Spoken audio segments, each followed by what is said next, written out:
B2B marketers can leverage from B2C, and I'm sure of the vice versa as well. One of the key elements, and I think it dovetails very, very well with the B2B world, is B2B audience love content. Just give content. They're buying new server, no new PCs, no new software, whatever they are buying, they always love to learn more about the content. And going back to my original point about segmenting. So one of the things, just to give an example, one of the things that we have done over the period of time this year is a lot more of our life is from home. It is not just about working from home. And I, as a part of the executive team, I had a chance to lead all our efforts around working from home and things of that nature.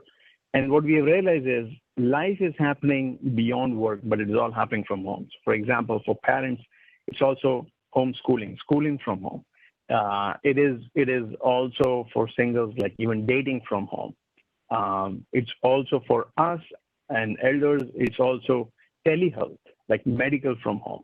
For us fitness buffs, it's also health from home. So life is happening from home, and different personas and segments have different needs. So what we have done is, like, instead of just addressing the immediate need of providing a cyber protection, we have started to build content to connect with these different segments differently.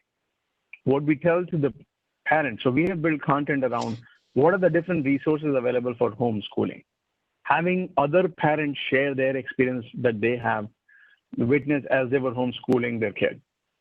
Same time, we have also written articles. We have put in our own research around how do you prepare for an interview. Some of our friends out there, because of the situation that we live in, have had a high unemployment rate.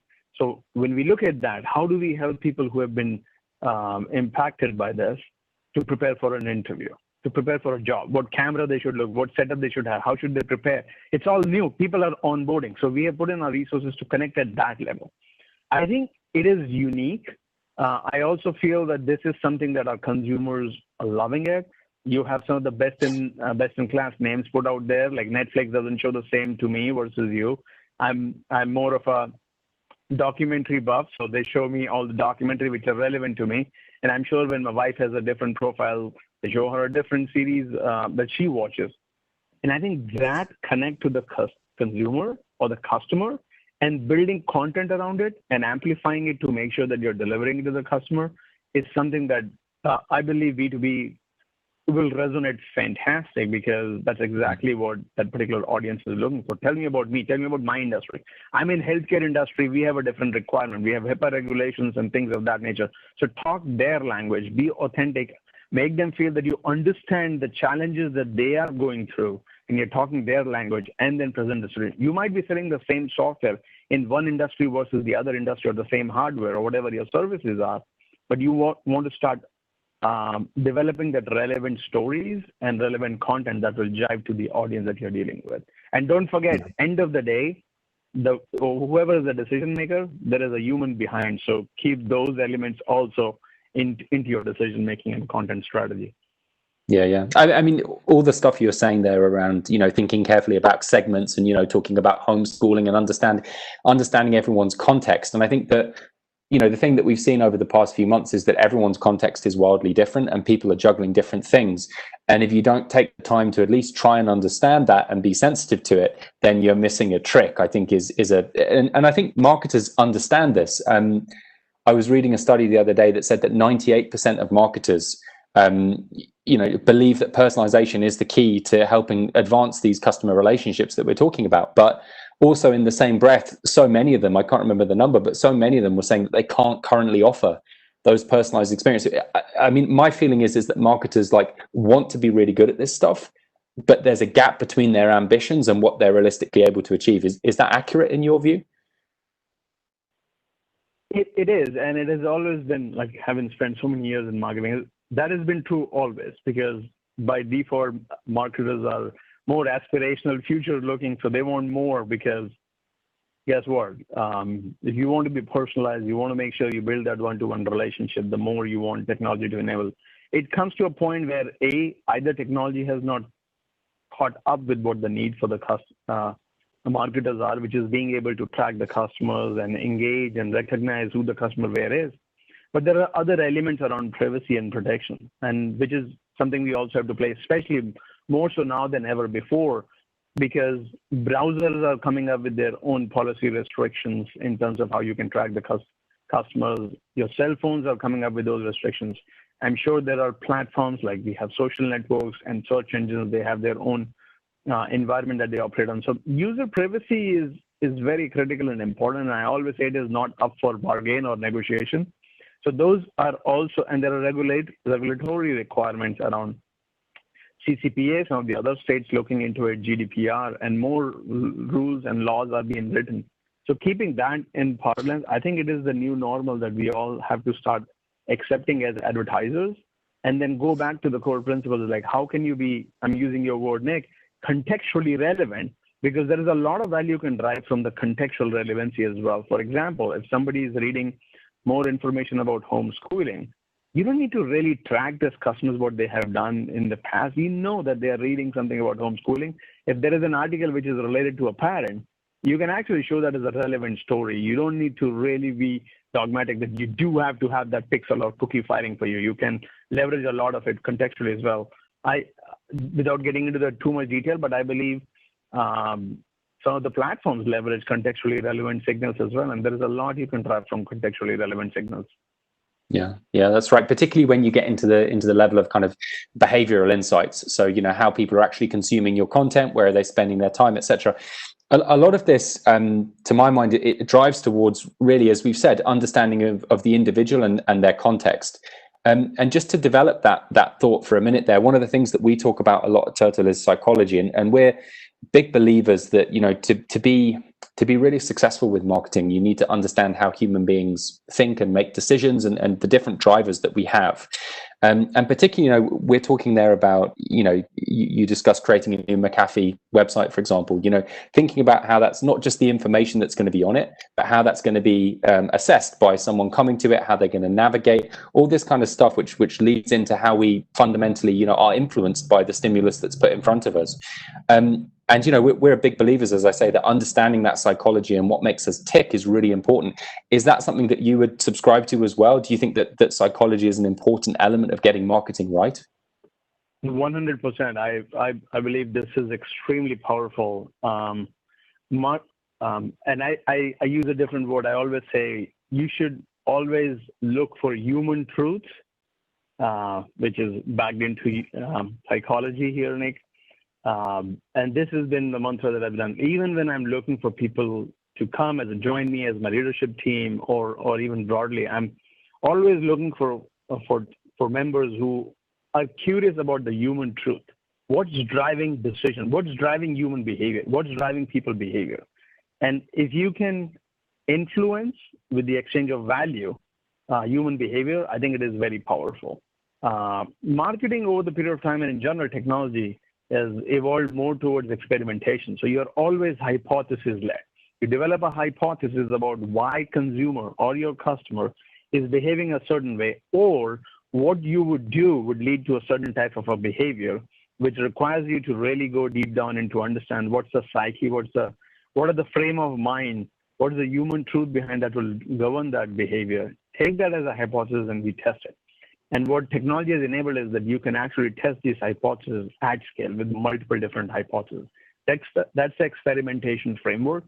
And I remember like 5 or 6 years ago, we are having conversation about type of talent we want to hire. And it's like, we need somebody who's psychology major, who really understands the depth of human behavior. And I also have data and analytics. Like, we can look into the behavioral science, but I think behavior studies can give you some elements of what AI will get to be. And I know machine learning and AI can give you a little bit more, but as marketers, our value would always be really understanding that human truth. And as I'm constantly looking for that, the people we are hiring, the day-to-day operations that we have, because this is powerful. This is what differentiates, in my opinion. If you understand your customer, you can really serve them well. Mm-hmm.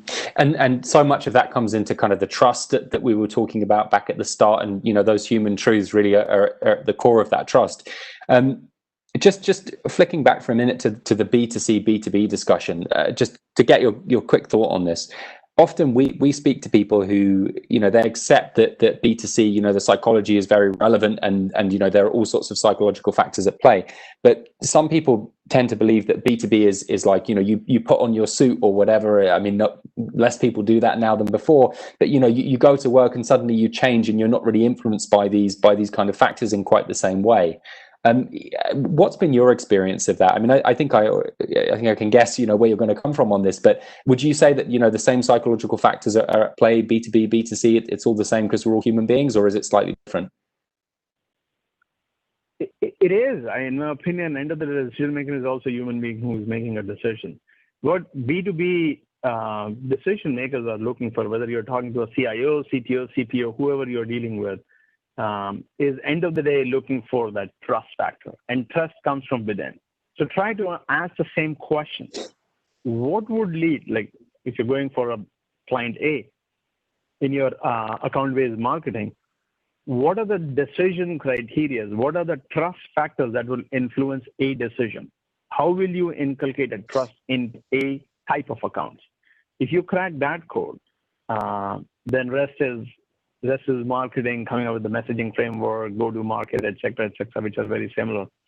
But trust is a very nebulous thing, and it's something you feel, but the more research is needed to really understand and unpack what drives trust. Now, there are trust equations out there. I would highly recommend the audience here to go Google trust equation, which is run by credibility, reliability, intimacy, and then self-orientation. So these are the 4 factors that kind of plays into any kind of trust building. You take those, start segmenting your customers based on how they influence trust. Rest is storytelling, narrative, messaging, and engaging authentically.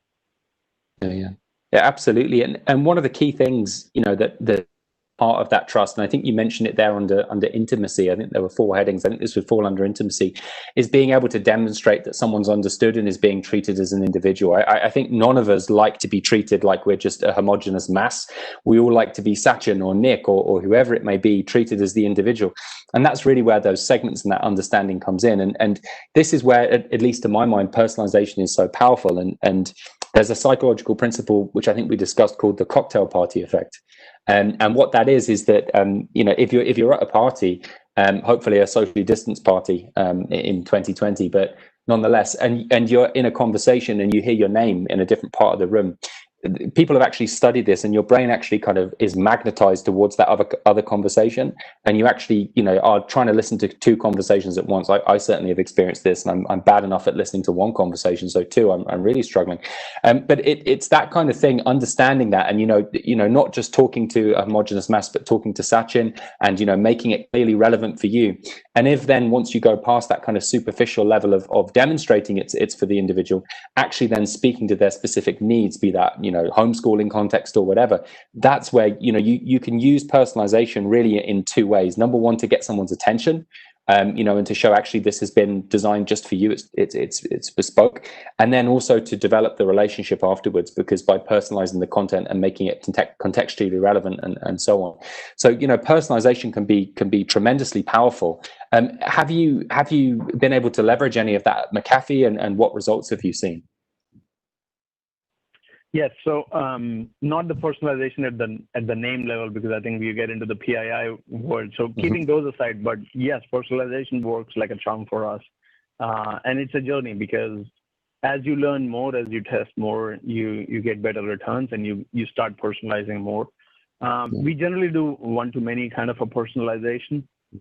So we, for example, to give a point, like McAfee comes pre-installed in many of the PCs that people are buying. There are a variety of different reasons why people buy PCs. For example, one of them is, hey, you bought this really heavy machine, and this machine is for number coding or some kind of a number crunching. The need for security is different. So the way we engage with them in terms of the content and other things is different.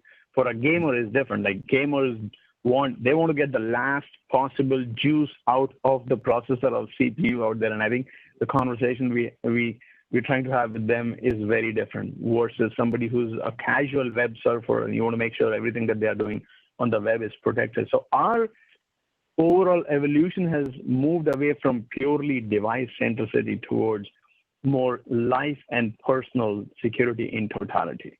Today, and as you said, shows like people are not just looking to protect your device. You're actually looking to protect yourself, your household, your family, your loved ones. That is more powerful. And that is not just, say, the file system that you have.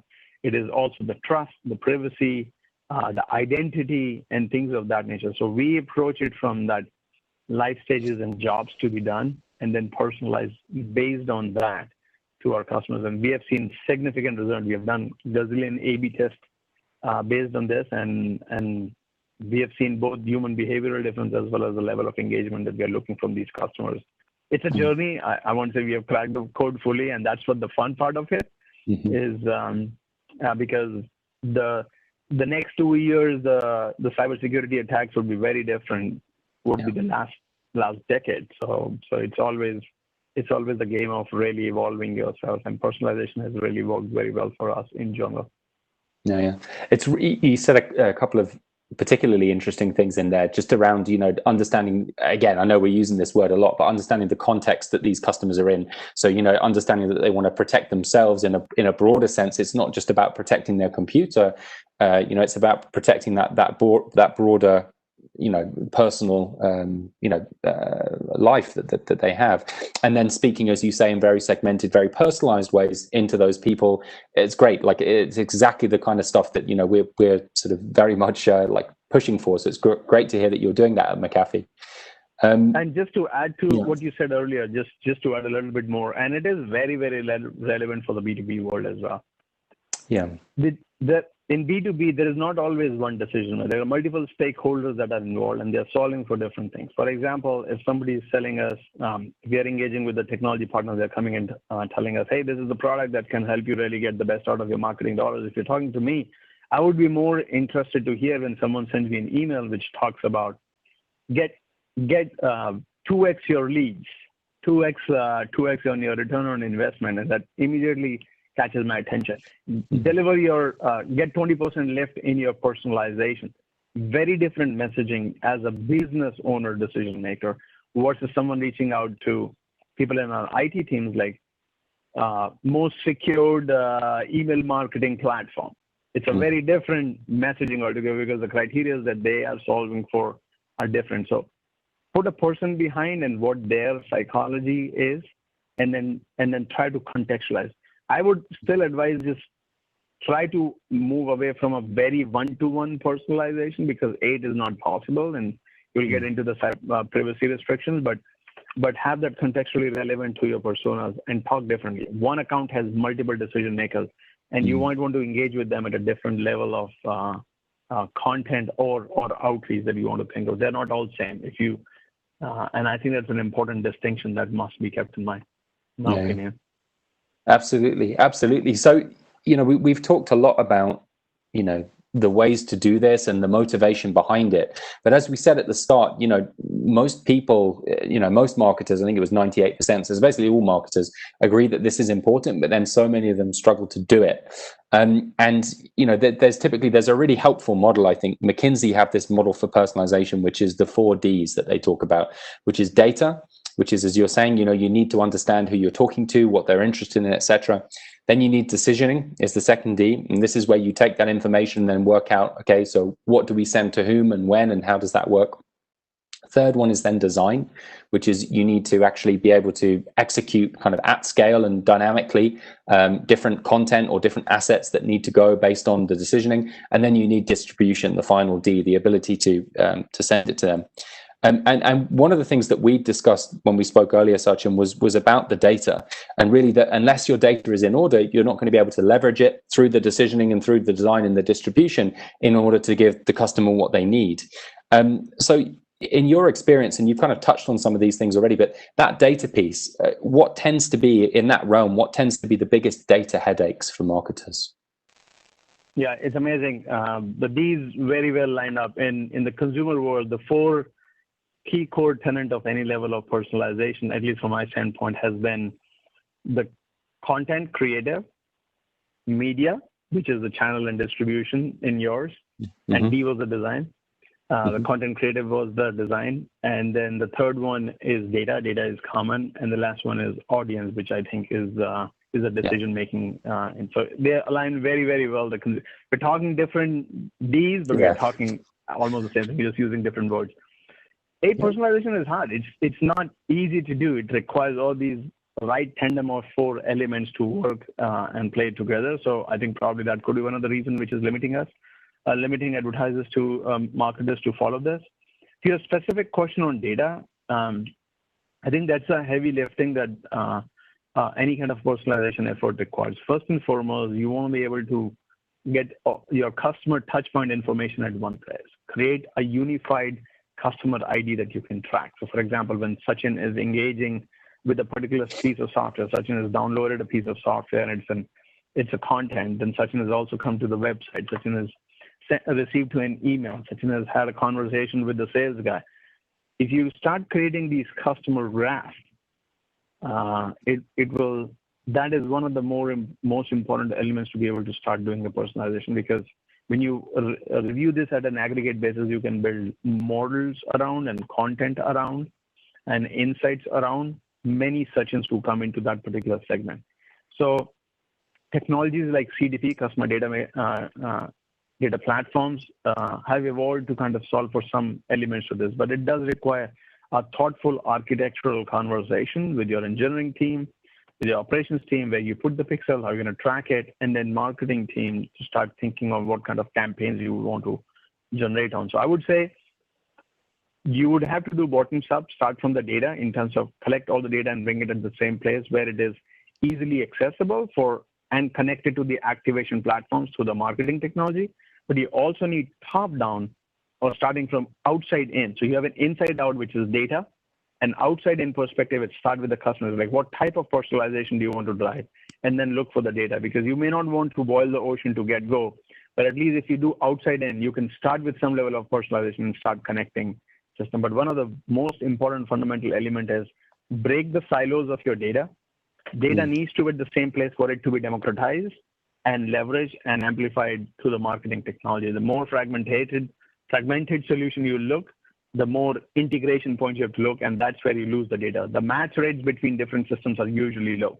So if you choose for a too many fragmented solution, you're actually losing your ability to track the customers. Now, there are solutions out there, but that's just one other hurdle that you would have to look for. Yeah, it's really interesting. It reminds me of a conversation that we had with a very, very large software vendor, one of the largest ones in the world, where we had 3 or 4 different conversations, and it was like speaking to 3 or 4 different companies, because they had no record of us having had conversations with any other department or any other team. So you were kind of starting from scratch, and that really did nothing to build the relationship or the trust that we've spoken about that's so important. So that centralized data store is really important, I guess, even outside of personalization, even just in terms of offering a great experience. But I think that particularly, when you're trying to do personalization, it can only be as good as the data behind it. And if that's not centralized, and if you aren't bringing all the different streams into a CDP or whatever it happens to be, that's going to be a real challenge. But kind of getting that data. I mean, you spoke there about tracking pixels and other sort of bits and pieces, but I think a lot of companies, I think I'm right in saying, still live in a world where there's a fair amount of kind of manual work in getting that data, getting it into shape, getting it tidy, getting it usable, etc. But if we're going to do this at scale in a reliable way, finding ways to automate this and make sure that the data is clean at the point where it goes in, so that we can create this kind of virtuous circle almost, where we're using good data and therefore we're sending good content or good materials, and then because we're tracking that, we're getting more good quality data back. Creating that virtuous circle is incredibly important, I think, if we're going to try and scale these things. So that's something that I know you mentioned that you've kind of had a look at McAfee. You referenced tracking pixels and so on, but where would you recommend that people start with that kind of challenge? Yeah, so generally there are 4 stages in terms of getting all the data in. One is the data collection, then you get into data preparation, and then you get into more data crunching or insights, and then the last one is activating based on data. As you get into the journey, you'll see your teams are spending more time in data collection, just getting an inventory of all the data that is available at this point. And once you have the data cleaning or cleansing or preparation takes a lot of time to begin with. And that is where I feel that you would really get the insights. For example, hey, we have these amazing list of information, everything available from a particular event, particular interaction with the customers.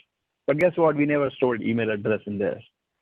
And we never connected it back to who actually the customer is. So like, okay, we have this amazing data. You can analyze it in an aggregate, but you really are missing the connect point. So it's the data preparation layer is where you will start to get the insights. Okay, so now we have to re-go and look into re-architecting how you will track the customer between the systems. You can still have multiple systems as long as there is an enablement, for example, either through server-to-server integration or through pixeling or through onboarding technologies where email hashes can work, where you can deal with the PII and non-PII kind of information. And over the period, and this is a process. This is an arduous process that you have to get through. But once you set it up, you'll realize the data preparation will start to shrink, or you'll pick up another data preparation work, and more information, more time is spent into data insights. What you really want to get to and you are aspiring for is an automated data activation and running some kind of a machine learning models on top of that, as if your business allow or mandates it. But you will start with first the inventory assessment, which is data collection, and then spend a lot of time in data preparation. Think of the end state, how you're going to use, how you're going to track the customer, how you're going to build that story that you're trying to build in, and see if your current set of data allows that or not. And I can guarantee most of the time you will find that it was never thought through. It was never built. The data was collected for the purpose of a particular purpose of collecting the data, but the end goal of you leveraging that data to personalize wasn't something that was thought through holistically in the past. And that's just the nature. Every company who's in this journey has gone through. It's painful, but the results are very, very, very, very beneficial. The good thing is industry is in, if I go on my limb, I would say at least 5 to 10 years advanced in this. So there is a lot of outside help you can go on into. You can get consultants. You can have the right set of people who can help you go through this particular process. Yeah, and I think that point around starting from where you want to end up, if that makes sense, like digging the tunnel backwards, like how do I want to leverage this data, and then what data do I need? And then that point as well around, once you've got that in place and you've done a lot of the hard yards, it should be self-reinforcing. The data should generate more quality data, which should generate more quality data, and so on. But one of the challenges, obviously, that people are going to have in 2020 and in 2021 is obviously like finding ways to set this up, get the technology in place and the people, and work out how to scale it. Particularly because budgets are obviously up in the air at the moment for many people. So how have you handled that? How have you managed, through 2020 and plans for 2021 to scale up what you're doing in terms of content and experiences and personalization, all of this great stuff we've been talking about? What's been your kind of strategy for scaling this up? Yeah, I think everyone would agree, whether it is 2020 or any time, you never have enough time, enough resources. So it's a constant challenge. The way we sit at the backbone of the internet. So for us, the need for our businesses is there right now because more people are online. There are more attacks that are happening. Only 9% of the consumers are really feeling safe when they are online. So the need for our services is higher. So it has really helped us as a growth business for us. And for many businesses, what used to be future for many businesses is present now. So what the current times has really enabled us is really step back and think. The future is here and it is now. How do you invest into the infrastructure project, into the core foundational project that can really prepare you well for 2021? Yes, it's a backseat. Yes, it is an investment, but 2021 is going to be a new year altogether. And it's going to be new normal. The way we lead our life, the way we engage, the way we consume technology, the way we work, live, or what have you is going to change. Look for that and invest into your foundational today. That's how we started with and have built business case and other things recognized for it. The other benefit, which this time has unveiled, the silver lining is what I'm looking for, is the concept of globalization the concept of remote working and remote collaboration was foreign to many companies. And I've been in that shoe as well. It's like, hey, we should be in the same location, same people. You can talk, you can go to the whiteboard. And there is no taking away for that. There is benefit for that. But we are all remote. We are having these amazing forums as we are having right now, all virtual. Fantastic. Great job to Brand Innovator to leading this.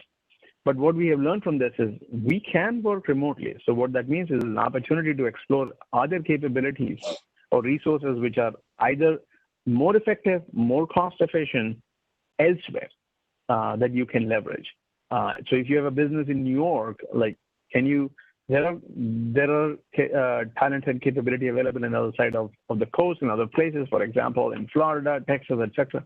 Explore those talents over there. A great university across the nation. Can you get fresh talent from there and quickly train them and help you get accelerate for these elements? Are there resources available in Europe or Asia who have the leg up on that? So explore those opportunities, because guess what? Everybody is remote, and you can develop that new muscle today, which can really help you with 2020. And that's how we have approached it. And I won't say it was a cakewalk when you're having a conversation with your CFO, but at some point you put yourself out there, you have a plan, you have a strategy. And if it makes sense and numbers align, things do work hard, because have a long-term view. Don't solve for 2020. Have that long-term view that allows for your business. Oh yeah, I think that's absolutely right. You know, the long-term view is so important. And, you know, one of the things that we're seeing, Sachin, which I think you're kind of hinting at there, particularly with the kind of video conferencing point, is that, you know, although we're apart, people still do want that human connection. People still do want those relationships, and I think what we've seen is a number of customers, you know, really trying to work out how do you offer those at scale when you can't meet people face to face. So we've seen large numbers of people trying to work out, how do I make my sales decks more personalized? How do I make sure that they're relevant? Because I can't meet this person face to face, read their body language anymore. So I need to look at behavioral insights in terms of how they're consuming my content, and I need to make sure that the content and the materials that I'm interacting with them are personalized, are relevant, do take account of their context. So a lot of work in that area. And what we've seen a lot of customers navigate towards is this idea of modular content, which is the idea that content can be designed in such a way that it's not a single monolithic piece. It's different sections and different pieces. And when it's being sent to you, Sachin, we take this one, this one, this one, and this one, and put them together like that. When it's sent to me, they're reassembled. And what that lets you do is essentially create a single asset, because, you know, it's just a sequence of modules. But then to have an infinite number, really, of different permutations and different ways to use this, which allows you to, through content, develop that trust and those relationships through personalization. So we've seen a lot of our companies that we work with start to gravitate towards these things, and as you say, seeing that as the long-term view of where things are going to go. Because, you know, maybe we do all go back to meeting face to face, but I think that people are still going to want that kind of experience. So it's a good long-term play. Yeah, I think it is two very good points. One, I always ask this question: if you're doing anything twice, try to automate it. Use machines to do the job that humans are currently doing, so that humans can do more value-added work, trying to look for that human truth, etc., etc. So automation does play a very significant role in terms of overall productivity enhancement as well as the efficiency enhancement. And the second, and this is more, again, softer metric as you think of, people appreciate personalization more today than they did a year ago. That's my hypothesis, because we are in this world where you're dealing with, I'm a father, I'm a professional, I'm also a fitness person, I'm also a cleaner in the house, I'm also the cook, I'm also the teacher, etc., etc. You're playing all these different hats. A little gesture of making your life better, personalization, can go a long way of creating that level of appreciation for that. So ability to build that relationship, the sensitivity would be much higher today. So take that extra step, take that extra leap to build and personalize and make somebody's life a little bit easier. And the returns of those would be longer term relationships in general. Don't do it for the purpose of doing it, but genuinely feel in making that life easier, and you would see the returns on that investment towards the relationship building will go a ton more, because my hypothesis, the sensitivity around those is much higher today than it was ever before.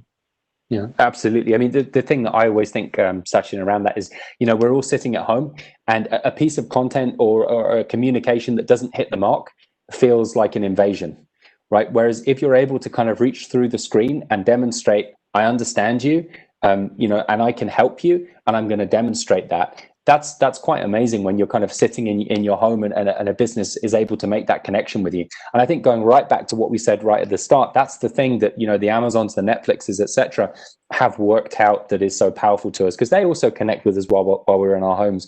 And a generic, unpersonalized, bland experience is like, it feels invasive, whereas one that's personalized, tailored, as I say, builds the relationship, builds trust, is super powerful.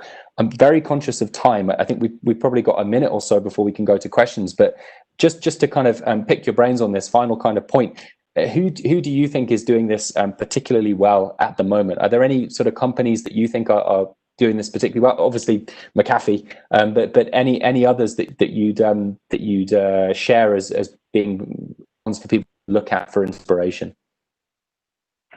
I would say I don't have visibility into all these elements of cost and other things for these companies, but I think Microsoft is doing a fantastic job of how they have transformed themselves. I mean, you go to their website, the way you engage with the product. I bought a new PC, and the way it has engaged with me, it is really good. And what I could tell from the website is they have really personalized and also looked at more from consumer angle versus a purely demarketing between B2B and B2C. So they've really merged the experiences together, so it becomes more of a continuum. And they're leading with product. They're leading with consumers out there, and I like that about Microsoft. This is what I could tell from how they are doing it on their site, as well as their outbound marketing that I have received. So I would just seek guidance from them, seek inspiration from them. They're doing a really good job. There are many other companies that come to mind, but I think in the interest of time, I'll probably just give one example for the time being, because it's such a big company, and they're doing so many different things in B2B, B2C. Within B2B, there's so many elements that each one of us can drive inspiration out what they're doing. Yeah, very interesting. Just final thing before we do go to questions. The reason why we flagged up here, reducing acquisition costs, lifting revenue, increasing spend. These are some of the benefits that we've seen at Turtl from adopting, this methodology. For example, we've had, booking 50% more initial meetings with people if we're going out with personalized outreach. So rather than saying, hey, we'd like to speak to you, sending a totally bespoke piece of content, all in the customer's brand, doing that at scale with automation, finding ways, as you say, to repeat or to handle repetitive tasks without them becoming a huge time sink. We've seen tremendous results, as we've seen here. But at McAfee, I mean, you've hinted at some of these things, but presumably have you seen some of these results? All results? What's kind of like the shining star in terms of what you've been able to achieve with personalization? I think you mentioned many of them there. Of course, acquisition CAC, acquisition cost is the important one. There's lift. These seem very efficiency-driven metric, and I think you have to think from efficiency standpoint as well. But there is another element from the top side is customer lifetime value. I'm a fundamental believer that you should always approach from customer lifetime value is, yes, you got the customer, but what is it that they're going to generate over the period of time? So I would just add CLV to this. We've seen tremendous success. Anything we do, we are inherently a loyalty business. So when we acquire someone, generally they stay around for many, many years, because you're not going to give your SSN information to one company to the other company for a difference of $5 to $10. It's a very personalized product. So I would add customer lifetime value, and we have seen tremendous lift on that as well. And few other things that we measure from the personalization, I think you have impact metrics here.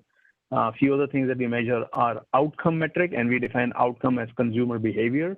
So for example, engagement, which is activating a certain set of features, activating certain level of service or certain level of protection, running your scans more regularly, adding VPN when you're on a public Wi-Fi. So we also look for some of those outcome-driven metric, which is consumer behavior-driven metric, and lift in those. We have a correlation and other things back to the financial impact, but those are the other things that personalization has really helped us drive forward in terms of our consumer engagement. And again, we are a loyalty business, so for us, these elements are important. Customer lifetime value is very, very important, because it's hard to acquire a customer. than to retain one. I mean, at least from cost standpoint. So for us, lifetime value is very, very important, and we are looking for those consumer behavioral trigger to really drive the personalization. Yeah, Sachin, I have a million more questions that I want to ask you, but I think I'm being nudged that we need to let someone else ask some questions. So we've had a few come in, and there's some quite interesting ones in here. I'm trying to pick one to begin with. I think this is quite interesting. When you have hundreds of clients, how do you get deep enough with personalization? And we've covered some of those elements, but specifically, how do you get deep enough with the personalization effort? Yeah, I think you all first try to take those 100 clients and try to put them in some level of buckets, something segment. So you look for size of the company. You can segment them based on which industry or vertical they are in, because that also they have common traits. The smaller size companies have similar traits than some of the similar traits than the bigger size companies, and healthcare has similar traits together versus financial industries. Then there are other ways you can do is you can actually go step back and start looking into need-based segmentation or decision-based segmentation. It's like how are the decisions are made in these. So once you have segregated into these different categories, and then you look at which companies kind of align well with what the value proposition you're offering, and then start with the contextual level targeting on this. And as you're finding success, leverage your sales force. I'm assuming this is for B2B audience. Leverage your sales force to develop and qualify those accounts further, so if you want to build an ABM, account-based marketing type of effort around that as well. And once you decide for that, there are a variety of different platforms you can do it. LinkedIn is a fantastic platform from B2B standpoint, but don't forget, you can also leverage other social platforms like Facebook, etc. YouTube is a great platform to engage from content standpoint. Even your own website or CRM technologies like email.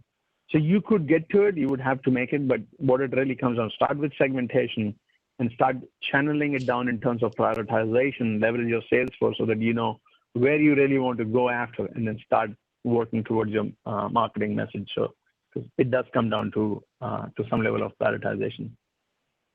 I mean, I think the point around segmentation initially is that's exactly what we've done. But the thing that we've added on top of that is building on this idea of modular content. We've hypothesized around, well, this segment will appreciate this, and this segment will appreciate that. But then as we trying to get into a virtuous circle to see, well, was that hypothesis right? Was it wrong? Oh no, they read about something completely different. We need to update what we're doing.